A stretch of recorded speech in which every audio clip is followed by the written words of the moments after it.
Kate O'Connor is right in there, and she is in comfortably the silver medal position. She's within 30 metres of the lead, and that is comfortably going to get her the silver medal.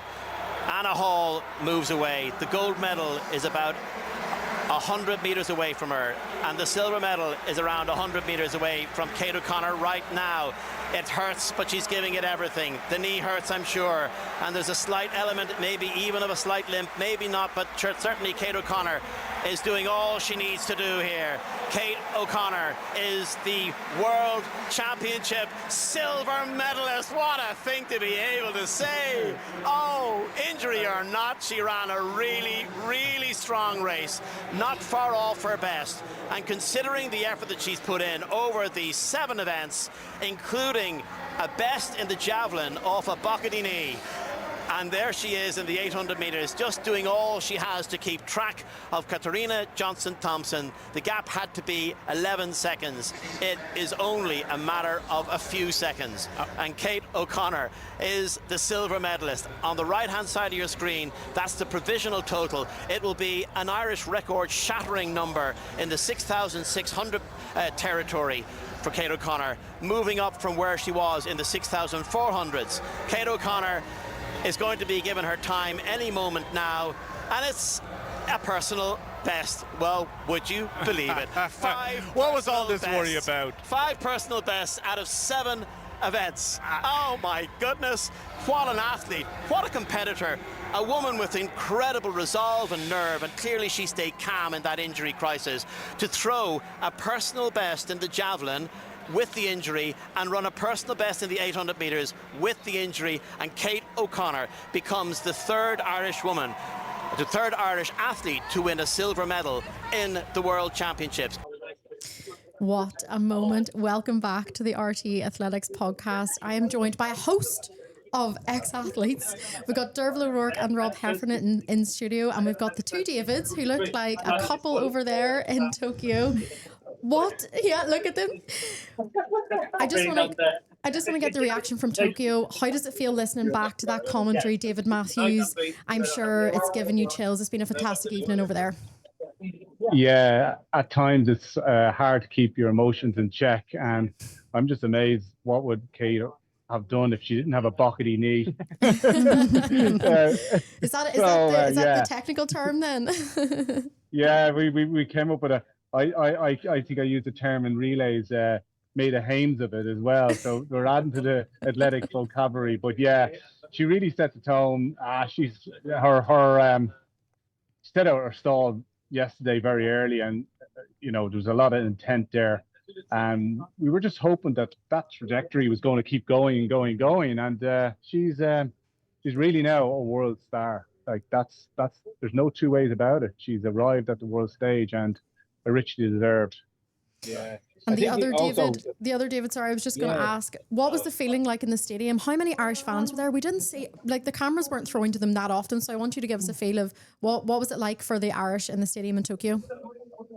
So to be fair, over the course of the week, there has been probably in the region of somewhere between 100 to 200, depending on what day or the time of the week.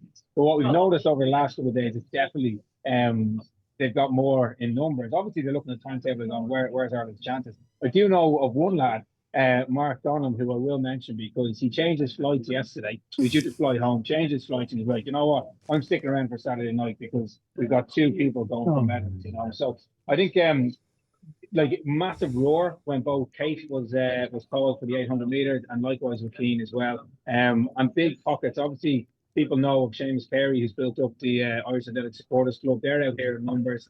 I think he had about 100 people going off to the embassy during the week there as well. So, in fairness, there was a really, really sizable noise when they were called out, over the tannoy. But look, overall, it was fantastic and it was brilliant. I think, Kate in particular, obviously the bockety knee, but managing that, and that's something that she did say. And when I was chatting to her dad, there was stress levels. There was, hang on a second, is this all going to fall flat in its face? And they were trying to manage her through the javelin. Small, light warm up, making sure that she got the throw in and then shut it down. And likewise with the 800, just do what you need to do. But as her dad said, she's a competitor and she went out there all guns blazing, and it was literally rewarded, David Matthews, you've been keeping a really close eye on those field events over the past, the whole way through Tokyo. But is there anything that you can pinpoint in particular that you think has made a massive difference in her performance? 14th in the Olympics last year and 2nd in the world this year. You know, what is it about her field events that just set her apart from the rest of the field? Yeah, it's the long jump has improved significantly. She's over 30 centimeters jumping further. And just to put some more meat on the bones there, Katie, like she was 24th. We always look at athletic cycles, which is 4 years. So if you just reverse back 4 years, she was 24th in the world. You know, so you can see the rise has been constant. And I think there was one instance I remember back in Appledorn when we were covering it in the high jump in the pentathlon, and she was jumping 175 on the third attempt. And it was really, I think, a turning point in her career, in her season, and possibly her career. She cleared that 175, and I look back at that.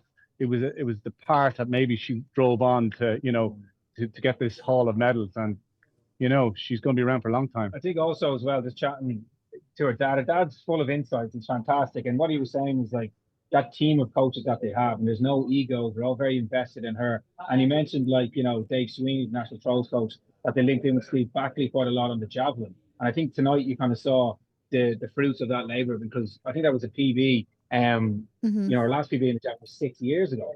So, you know, that's a huge step forward and obviously massive point. So I think it's like, and Derv kind of mentioned it on the panel as well, that, you know, sometimes we look at athletics as an individual sport, but it's behind the scenes, the people, the various coaches that are involved, particularly in the multi-event stuff. 12 years since Ireland last won a medal at the World Championships, and Rob, you're the last one to do it. He's the last one to do it. You know, Dave was talking there about the team behind Kate. Do you think that is what has made the difference in her performance in terms of, you know, what makes the difference between an Irish athlete medaling on the world stage and not? And, you know, what can she do to improve going forwards? Obviously, she might want to top the podium someday and reach the heights of yourself, for example. Yeah, I think she will. And do you know when we look at athletics and athletes going to championships, I think the lovely thing with Kate is that she wanted to enjoy it, and I think you can go. The narrative of athletes going to major championships, if you have all of your work done and you've hit all of your markers, your camps have gone brilliant, you can go out and you can show off your skills, and the team is so important. Like when I look back to when I was in Moscow and like Ray Flynn, God rest him, now he's passed away, and Emma Gallivan and Marion were there with me. They've been through everything with me all that year, and they see your vulnerable side, they see at your best, and it's actually like you're going out to, it's so much fun, like, you know, it's the best time of year if you can get there healthy, and she's a huge example to any sports people that, you know, if you do all your work, that the championships can be the time to shine.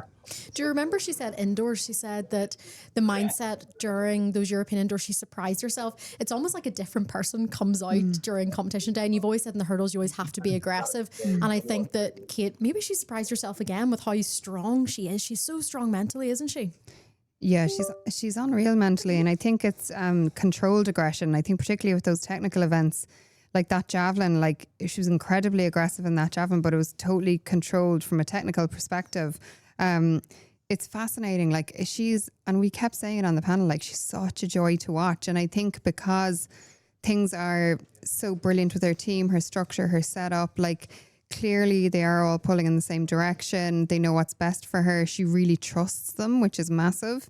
It's just brilliant. But I think that can allow you to be that competitor. I think you can almost have like we'd say there's a bit of an alter ego. Sometimes you can be a different person on the track and off the track, and it gives her the room actually to be that person off the track, on the track, because her team is so brilliant around her, you know. And to David's, back to you. I saw you're fanning yourselves there. Is it still hot out in Tokyo? Still sweaty? You're much need of a shower. How did you feel after that Keane McPhillips race? It was definitely, you know, a bit of a nervous moment watching him down that home straight. Yeah, I think just reflecting upon it, I mentioned just before the off that if he was within striking distance or contention 2 or 3 meters entering the home straight, I thought there was a medal in it for him. Unfortunately, he was 5 or 6, that little bit removed and detached, and he just ran out of road. He was finishing faster than anybody else, and the 800 meters is about, the final 100 is always the slowest 100, and he or she who slows least wins the race.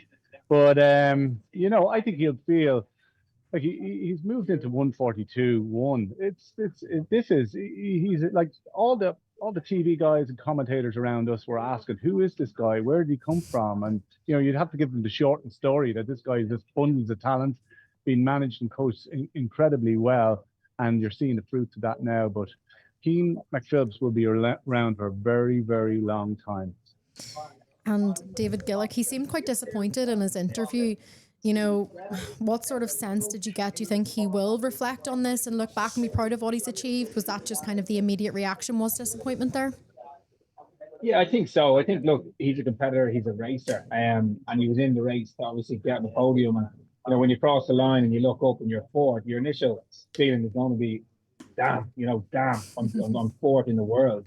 That's simply how it works. But I think, when you're watching the body language, you're watching him on the track, and he did look a little bit dejected. But I think when he came up to me and he did kind of say, look, it's fourth in the world, the time and everything. And then he smiled. And I think it's there. I think he knows like this was an amazing performance on the night, but also all his rounds here at these championships have been absolutely fantastic. And I think like he said as well off camera that like this will open up so many opportunities for him within the sport. He said gone are the bronze meets, now it's the diamond leagues. And I think for him, like that's a huge step up. And again, you look at the people who did make the podium, they're some of the best ever, in the event. And I think there's massive belief that he's going to take from it. And he was a little bit disappointed because the lane draw, he was like, he thought it was going to be based on rounds, and then World Athletics said no, it's on world rankings.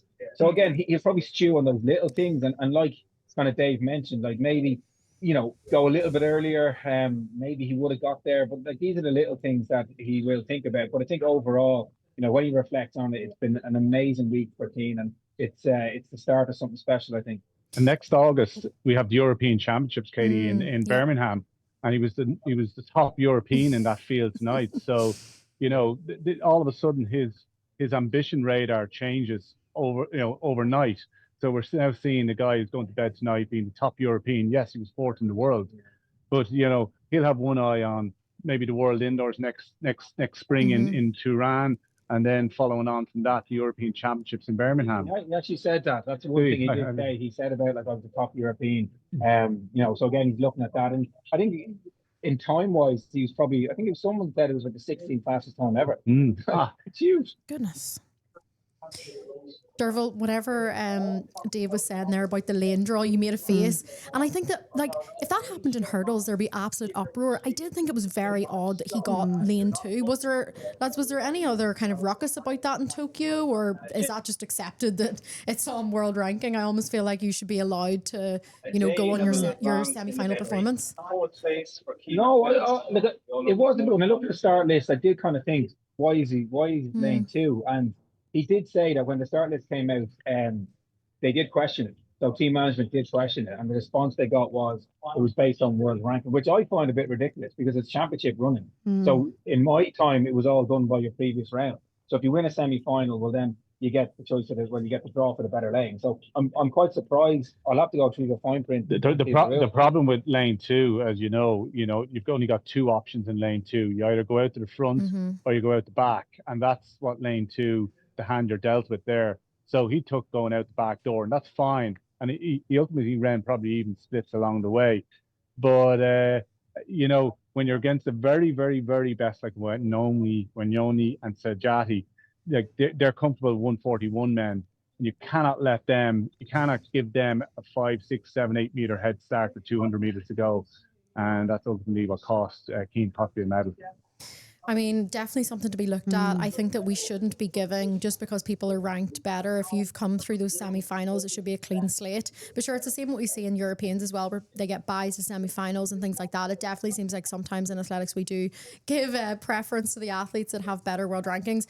But I thought we would quickly have a quick chat about the relay, probably one of the more the only disappointing Irish performance of the day, but it is important to talk about that as well. 8th place in 3:29.27. and probably not what they were expecting there. Derval, was it?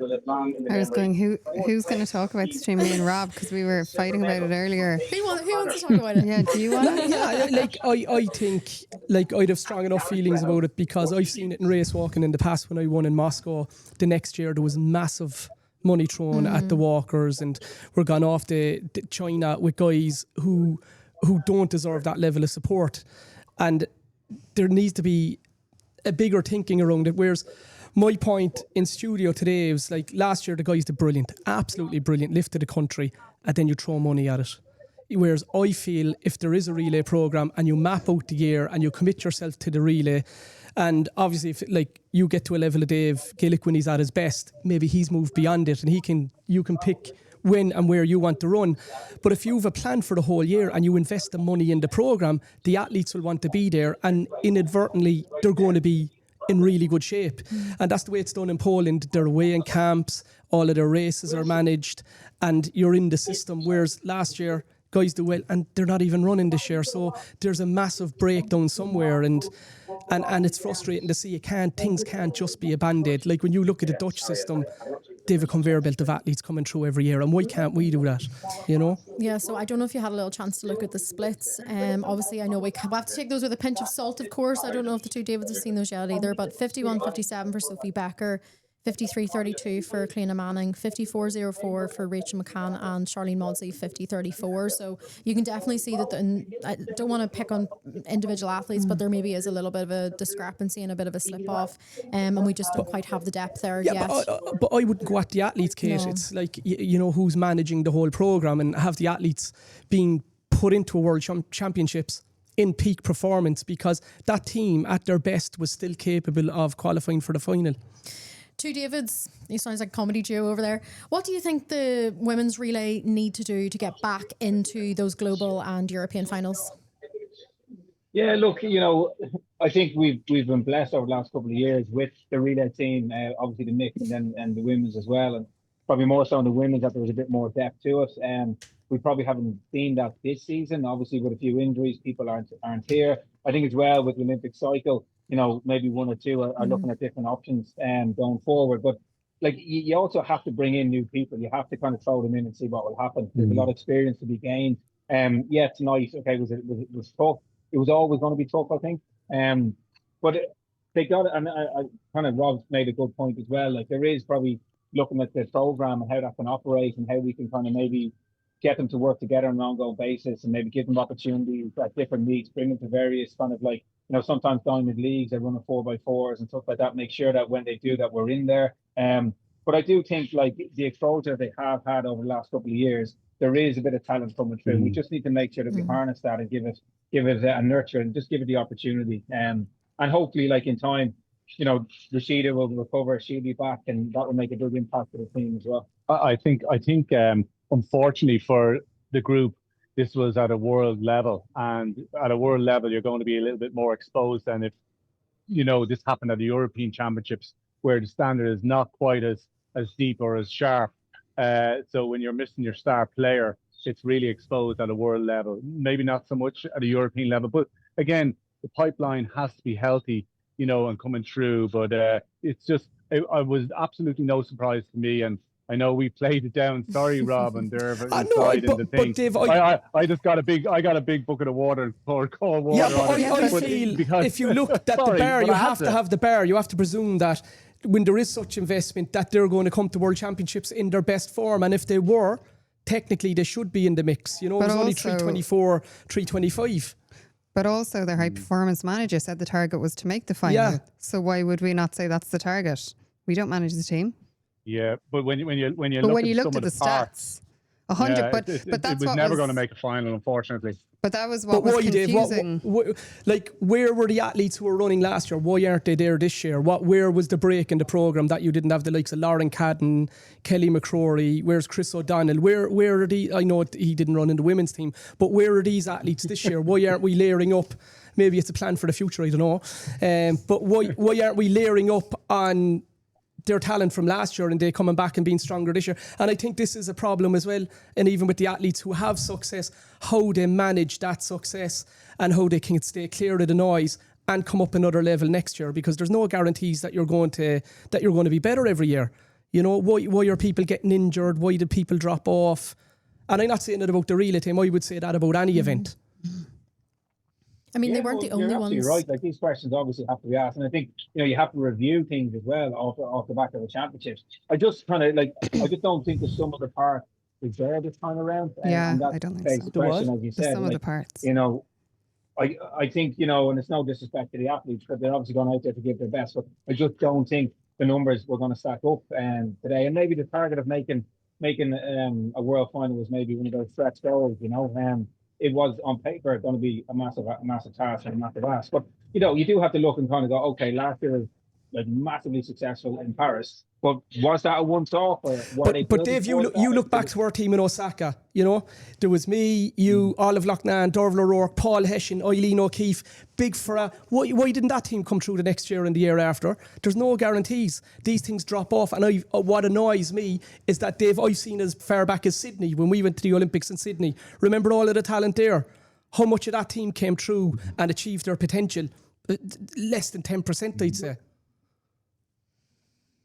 That's the nature of our sport, Rob. You know, when it's individually based, you know, if you can have one bad year and your history. Yeah. It's a very cruel sport. It's a global sport. There's 200 countries against you. It's if it was easy, we'd be all champions at it. There were a few other surprises in the relays. The Great Britain and Northern Ireland team women's 4x4 didn't make it either. So Ireland were not the only ones to maybe have a bad day in that regard. Thank you so much to the Davids in Tokyo. Enjoy the celebrations.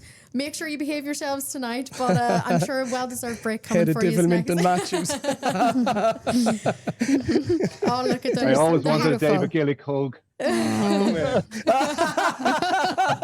First meal hug, Dave. Well done. Anyway. Tell him he's still smiling. He's still smiling. He's still smiling, Dave. Enjoy the evening, lads. Thank you. Good luck. We're still on. still on. Yeah, we're still on. We're still on, Rob. I was going home. Are you ready to go? You can go if you points. want. I need to celebrate Kate's win.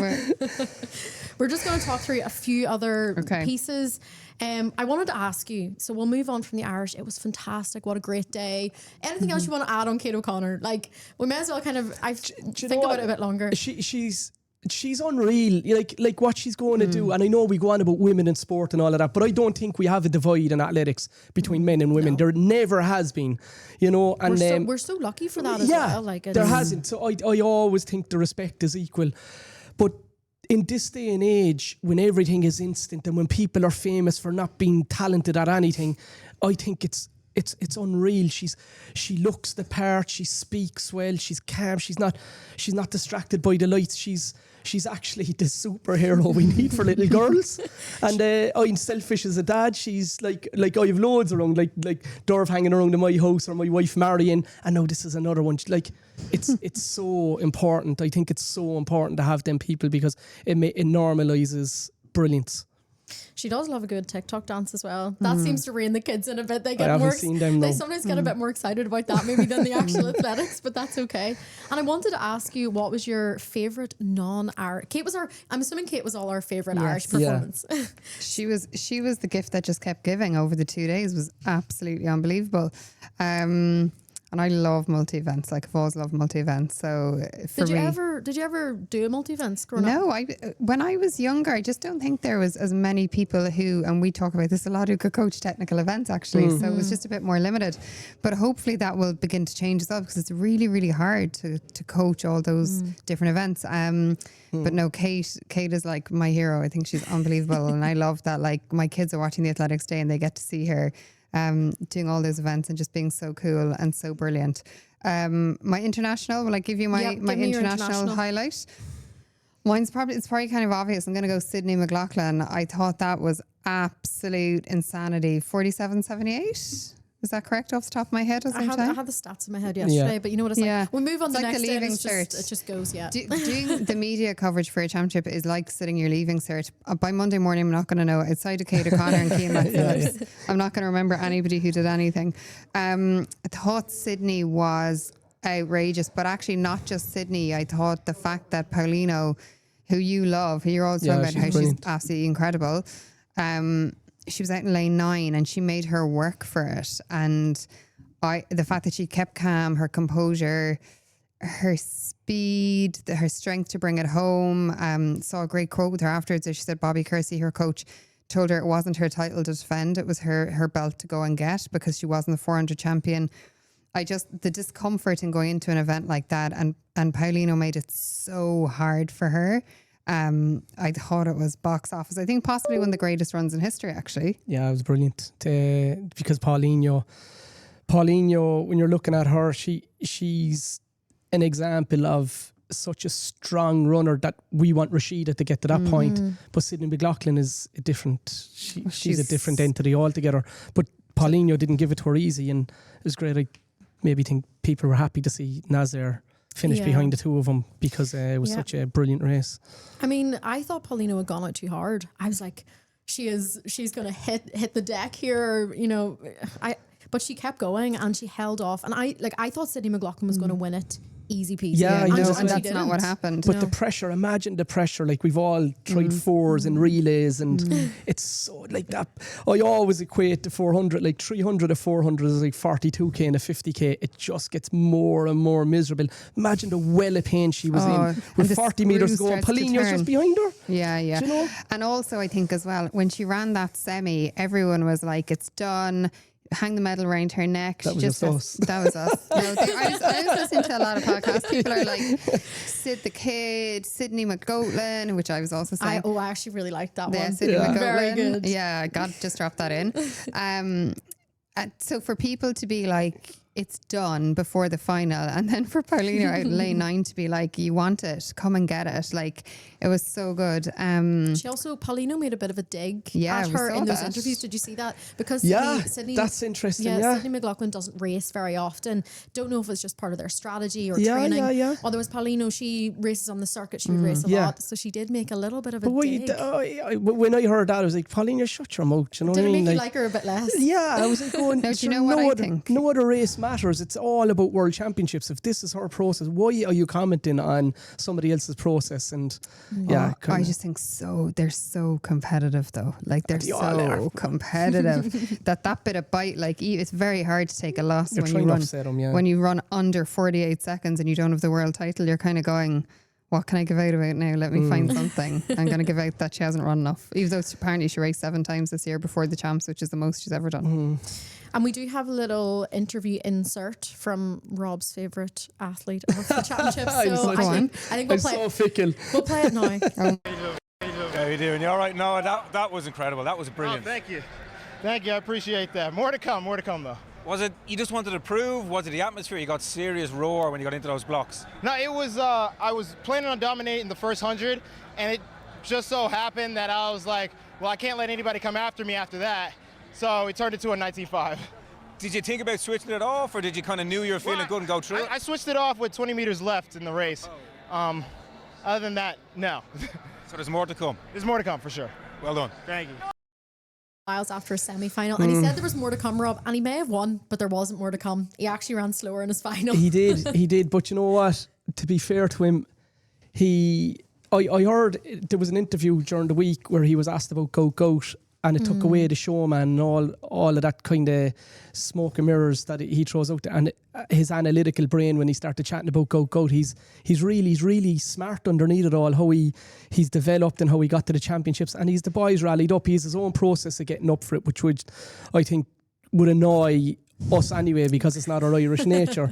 But the final, oh man, he was like, the boys went for him. They ran with spite, and he fought him off, and you have to admire that, like, you know. And even Bednarek at the end, and they had a bit of a argy-bargy earlier on in the year. I love the way they actually went over and they shook hands, and there was respect there, and he was just beaten. But, you know, to be up against that much, they despise him, like. But he backed it up.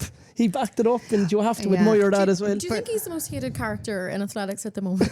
No, but you know what I think it is, and sometimes people forget it, right? And this is something actually, and it's just here getting stuff off my chest that annoys me, right? Oh, here we go. Oh dear. Right? Do you have another hour?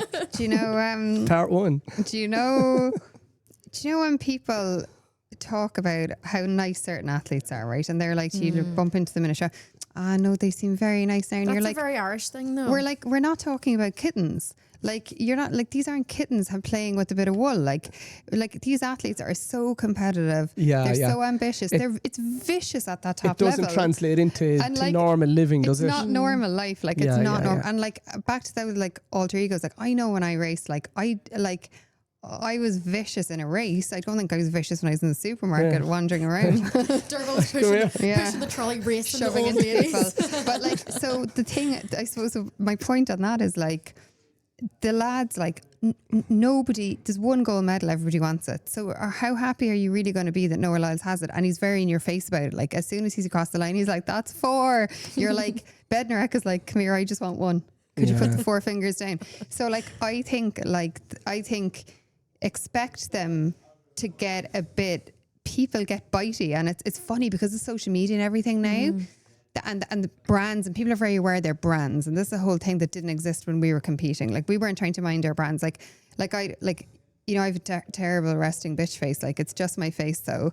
And join the club. So the videos of this podcast, I watched them back, and I was like, oh my goodness, I need to smile more. I think. No, you're lovely, but it's just our faces. But like, if you're allowed be really annoyed at not winning a medal. You're allowed, you put your whole life, your whole existence into this, and you don't have to dress it up, put a bow on it, and be a lovely girl. And or boy, be a lovely boy or girl. That's the way it is with sport. And you know, so when it comes to the lads, and you're saying people, you know, at Noah Lyles, like, they hate him. They hate that he's beating them. It's really annoying, and they're allowed to be really annoyed by it. But he was brilliant.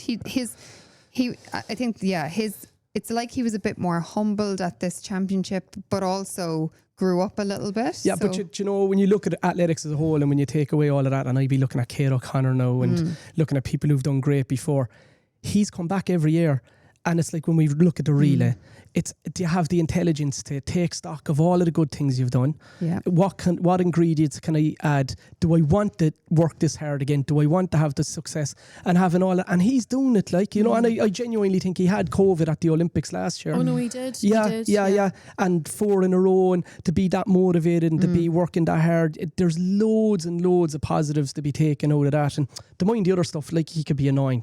You could still respect somebody, and you mightn't like him. Yeah. But the other thing about Kate O'Connor, I have to say, back to that whole point. I like him now, though. I know you do like him now.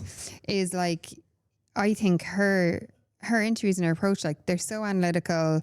They're not anything other than who she is, which is a world class performer, like the second best person in the world doing this. And actually, that score that she scored today in the heptathlon was outstanding, and I think she'll push on and get closer and closer to 7,000 during her career, which is absolutely outrageous. And like, that freedom, and I think athletics has always done that. It's given you that freedom to be, because we talk about this a lot. It's who you are. You can express yourself, and you don't have to pretend to be anything other than really competitive and going after it. Carry on with that attitude in the corporate world, and you could be cancelled. Yeah, you know, it's your one time in life to get to be an absolute lunatic. But even with Kate, like, the only worry, and I'm not saying with her, I remember when I won in Moscow the next year, because as athletes, they're so broke, we're not used to having money, and she's younger, so it's probably a little bit different. I can remember the next year, I'm going to do the same training, I'm going to be as motivated, I want to win the Europeans, I want to back it up, but I also have to make money. I need to make my family secure, I need to buy a house, I need to have something to fall back on, because the years I was injured, what age were you when you won Moscow? I was 35, you see. She's 24, and just a different life stage, and that's where the management... There's going to be a lot of management in that, and I ended up with 2 hernias the next year, and dropped out of my first race ever, and but all of my intentions were pure. I still did all of the work, but I was still doing a lot of stuff extra on the outside. And I remember Marion at the time going, Rob, just do your training. And I said, no, I need to make us secure. I need to build a future for us, and you can't do both.